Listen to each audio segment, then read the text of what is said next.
Like I have 4 eggs, blueberries, a little while later, protein shake, lunch. I had lunch today, 10 ounces of chicken, greens. And then dinner, I'll have 16 to 20 ounces of lean protein, like sea bass, salmon. Sometimes I'll have leaner red meats, greens, fruit. And you got someone organizing this for you, or are you just doing it yourself?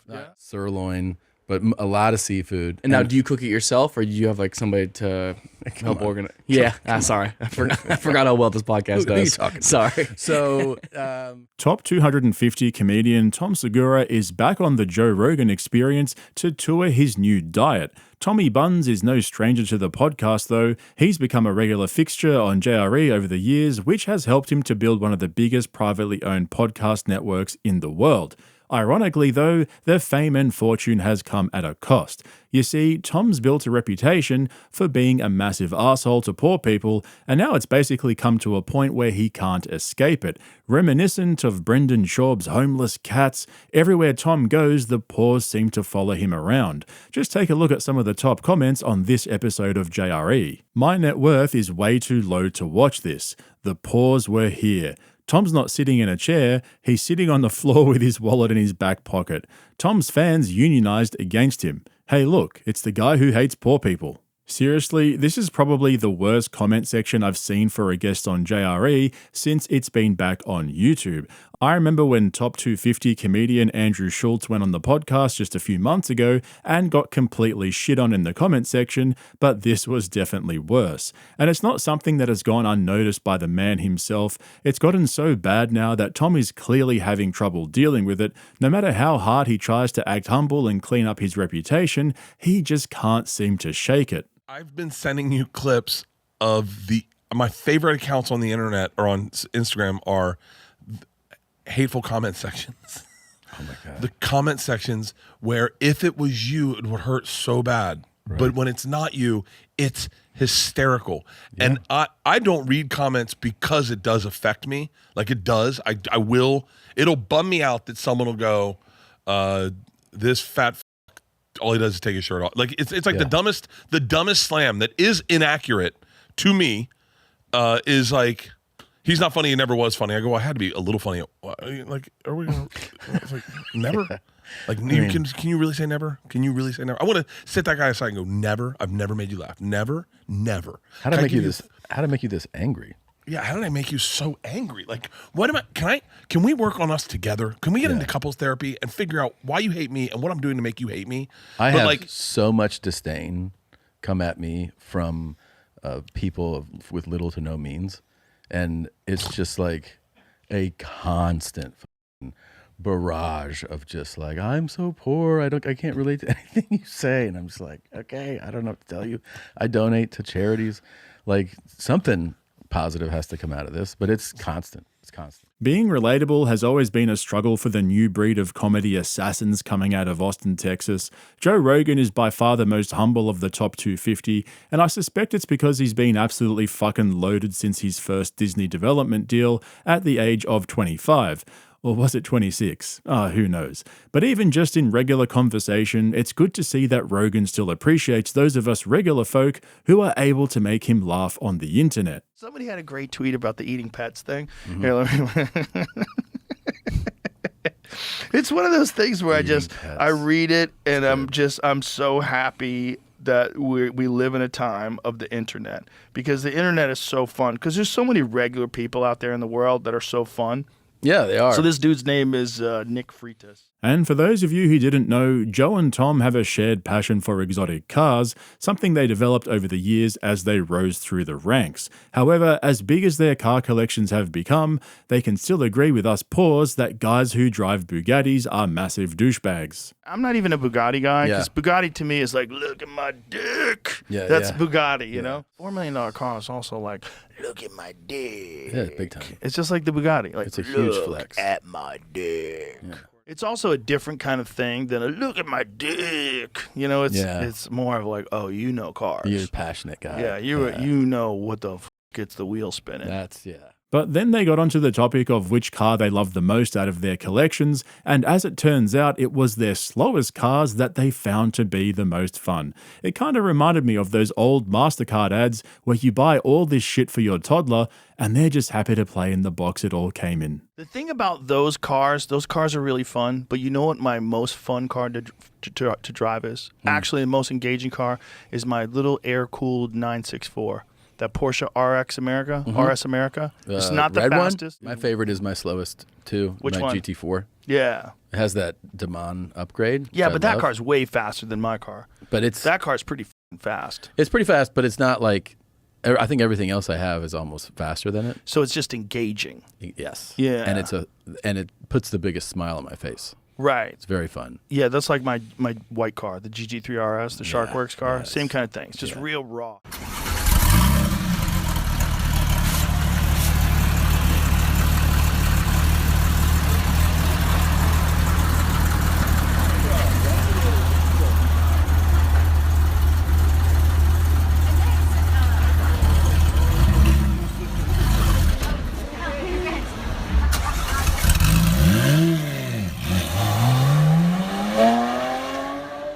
Man, that clutch is so raw, huh? But enough car talk, because on a podcast with two of the best comedians in the world, it was inevitable that they would get into the fine art of stand-up comedy. Fresh off his first special in 6 years, Rogan was keen to share his experience doing Netflix's first live special, which ended up absolutely bombing. If you haven't seen my full review yet, check out the link in the description below to my Patreon, where you can watch it with full clips in commentary, as well as a bunch of other videos. I just uploaded a breakdown of Bobby Lee's multi-million-dollar lawsuit loss, and I'm probably going to do a recap of Tom Segura's latest appearance on Kill Tony. So check out the link in the description if you're interested. It's a great way to support the channel. But as for Rogan's special, he actually made some interesting comments about it with Tom, which may help to explain why after taking 6 years to dial in a tight 1 hour set, it ended up falling flat on its face. When I was getting ready to do my live special, knowing that there was a date that this had to be done, and then it was only on one night.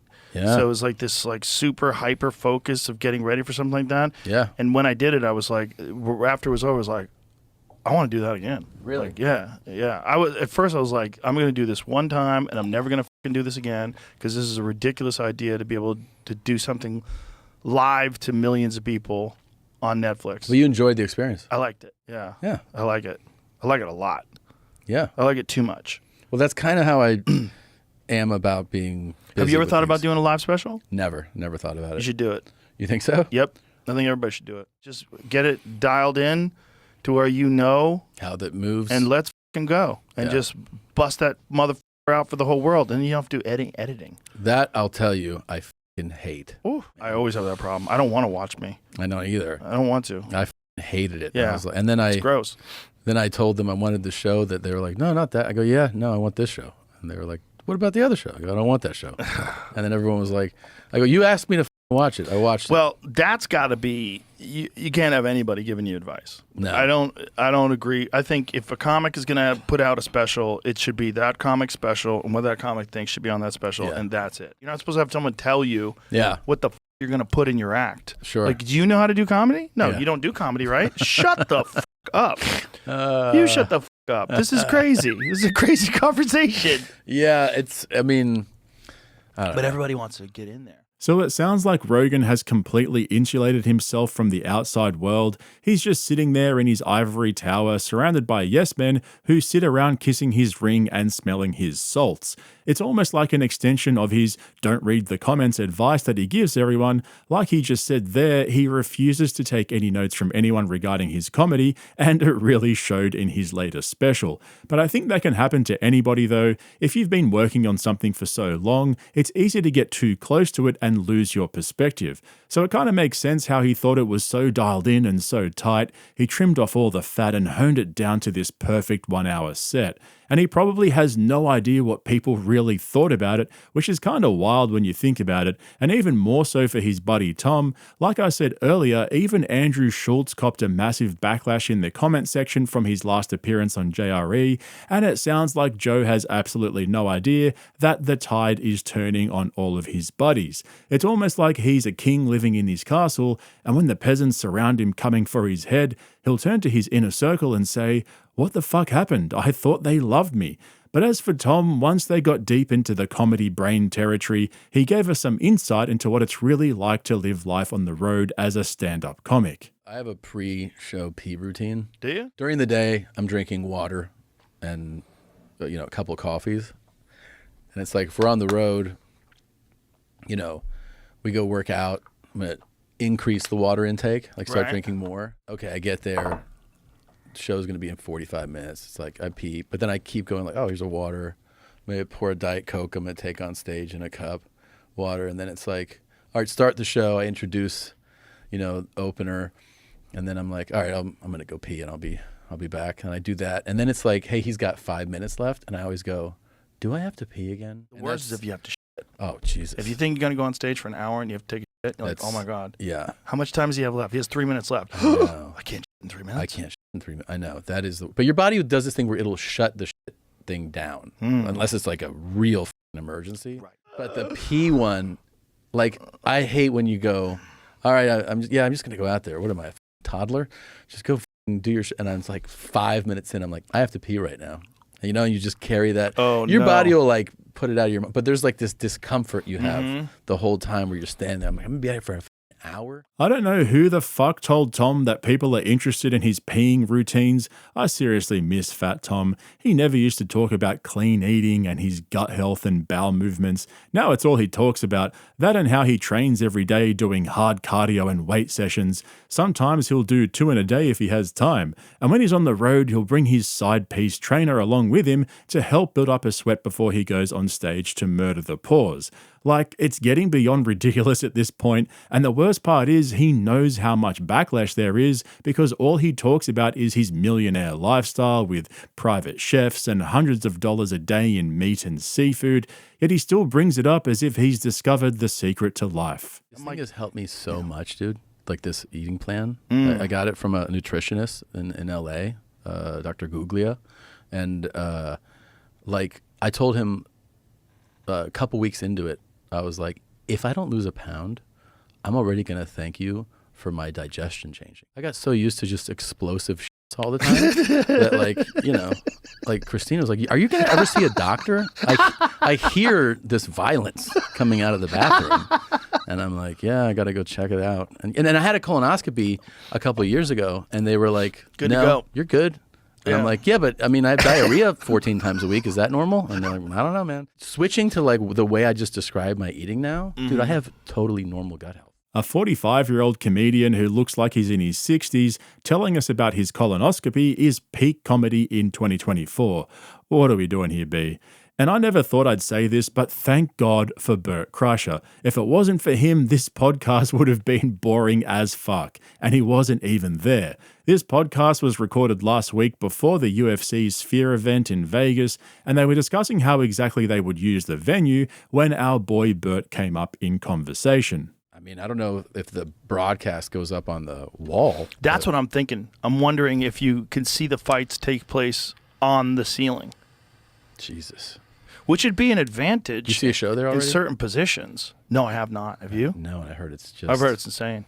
Bert, what did Bert go to see there? The Dead? He's seen a few there. He saw the... Of course he has. He said, yeah. He's like, I cried so much. Of course. Yeah. I'm like, yeah, of emotional. course. Yeah. I cried the whole time. Your liver's failing. My daughters were making fun of me. I'm like, yeah. They should. Yeah. They should mock you. He doesn't just cry. He likes to take photos of him crying and then post it on Instagram. I'm so sad. My daughter went to college. Look, is this one good? How many did he take before he picked that one? He's a fucking mess when I saw him. He's a character. He's on one. He was in a fucking bender. How's he doing these days? He benders. He goes off. He goes on. Yeah, he's cleaned up for a little while and he went right back in. He's on a Bert cycle. We were somewhere in Vegas, and somebody was like, do you want this? He's like, can't. I'm hardcore keto. And I was like, okay. And Then we go to this. I'm like, okay. The fucking way you said, we twisted your head. That's such a hardcore keto. And then we go to this bar, and of course, like, you know, he's throwing him back. And at one point, you know, he's standing there shirtless, and he goes, I'm absolutely fucking shit-faced. I go, yeah, I can tell. And so I go, hey, you know, some time passes. I go, you want to get out of here? And he's like, yeah. I go, okay, we're going to go this way out of this place. And here's the exit. And he's like, okay. So I turn this way, say something, then I go, ready? He goes, I'm going to stay. And I go, okay, I'll see you later, man. Later, I'm like, how was it? He was like, dude, I was so hammered. I go, yeah, I know. He goes, yeah, I got back and I ate a dozen donuts. And I was like, I go, what happened to hardcore keto? He goes, well, I just ate the tops. And I go, that's not how keto works. That's even worse. Yeah. That's where the frosting is. You fucking, what are you talking about? He's a lunatic. Oh, my God. He's still alive. Mm-hmm. How long can you do that for? Yeah, he does it. And then, you know, what'll happen is like, so he's like, whatever, real crazy right now. And we'll see him in like a month, and he'll be like, oh, yeah, my other favorite phrase, he's like, I quit drinking. I go, when? He goes, Wednesday. And I'm like, but it's Friday. He's like, I know, but it's like 48 hours, nothing. I'm like, that's not. That's a normal person. That's not how that term works. Be like, I got to clean it up. And he'll just like really clean it up, you know, like won't drink for a while, clean up the diet. You'll see him just like thin out. He takes a picture on Instagram. Takes a good picture. Sucks his gut in. Sexy picture. This is me now. And then you'll be like, oh, you're 3 good. weeks later, huge. Yeah, it's a cycle. 3 weeks later, I see him waddle through the green room at the mothership. I'm like, what the dude?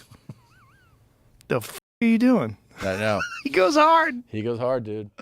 It was only a couple of weeks ago when Rogan was explaining to Andrew Huberman that Bert doesn't care if people talk about him positively or negatively, he just wants to be talked about. And so I can imagine Bert lying on the couch in his Versace underwear, chugging from a bottle of Porosos while smashing down a few donuts, cheering every time they mention his name. Bro has a sick fascination with himself, but I feel like Tom has become so fucking boring at this point that he should be accompanied by Bert everywhere he goes, just to keep things interesting. I mean, imagine how different this episode would have been if Bert was there. You know, just to burst into the room with a bottle of champagne and tell us the machine story again. I often catch myself thinking, man, I wish Bert was here. Anyway, ever since Cat Williams called out Rogan and his 6 never-been-funny comedians at the beginning of this year, it looks like the tide has really started to turn on these guys. Even just this episode isn't getting many views. I think people are just getting sick of the same boring-ass conversations. I mean, I covered Tom's discussion with Matt Rife on YMH last week, where they talked about almost the exact same things as he did on this episode of JRE. Seriously, how much longer can this go on for?